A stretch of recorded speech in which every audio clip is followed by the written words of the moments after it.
Assalomu alaykum aziz ilmsevar do'stlar. Sizlar bilan birinchi darsni boshladik. Bismillahirrohmanirrohim. Ad-dars dars al-awwal birinchi. Hada bu. Ana men. Anta sen. Huwa u. Man kim. Demak savol beramiz. Man huwa u. Anta, ana, hada.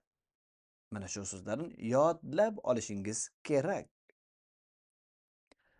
Talibun, talaba. Waladun, bola. Mudarrisun, mudarris. Muallimun, muallim. Ustadun, ustoz. Endi jumla tuzishga harakat qilamiz. Mana shuni yaxshilab yodlab oling. Ko'p mashq qiling, yozing, tarjima qiling. Hada talibun. Hada bu. Talibun talabadir. Huwa u. Waladun boladir. Anta muallimun. Anta sen muallimun muallimsan. Anta muallimun sen muallimsan. Hada bu. Ustadun ustozdir. Savol berishni o'rganamiz. Man huwa? Kim u? Man ana? Men kimman? Man anta? Sen kimsan? Ana mudarrisun. Men mudarrisman. Endi jumlalarni ustida mashq qilamiz. Qani, quyidagi jumlalarni o'qib, o'zbekchaga tarjima qiling. Man anta? Savol jumla takrorlansa ham qaytaravering. Bundan zerikmang. Man anta? Sen kimsan? Ana talibun. Men talabaman. Man anta? Sen kimsan? Ana waladun. Bolaman.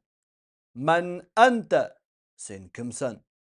Ana mudarrisun. Men mudarrisman. Man anta? Sen kimsan? Ana ustadun. Men ustozman. Man hada? Bu kim? Hada mudarrisun.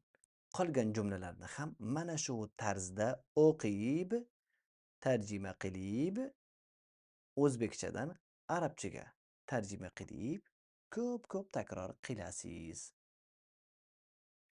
Jumlalarni o'qib arabchaga tarjima qiling. Endi aksincha.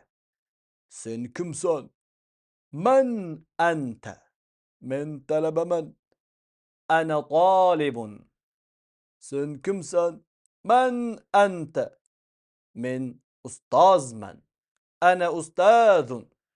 Sen kimsan? Man anta? Men bolaman. Ana waladun. Bularni ham mashq qiling. Oxirgacha o'qing. Agar sherik bo'lsa, sherik bilan birga qiling. Bunda juda katta foyda bor. Yozmak mashqlarini ham unutmaylik. Bo'sh kataklarni to'ldiring. Agar arabchasi yozuvi borib, o'zbekchasi yo'q bo'lsa, siz o'zbekchasini yozasiz. Yoki o'zbekchasi bor, arabchasi yo'q bo'lsa, arabchasini yozasiz. Masalan, hada talibunda bu talabadir. Yozuvi bor, tarjimasi ham bor. Yonida esa arabchasi bor, o'zbekchasi yo'q. Huwa waladun. U boladir.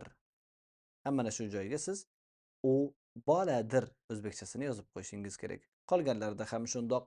O'zbekchalari bor, arabchasini yozishingiz kerak. Masalan, bu muallimdir. Hada muallimun. Shunga o'xshagan. Qolgan mashqlarni ham bir xilda oxirgacha olib borasiz. Bugungi darsimiz tugadi. Xayr, salomat bo'ling.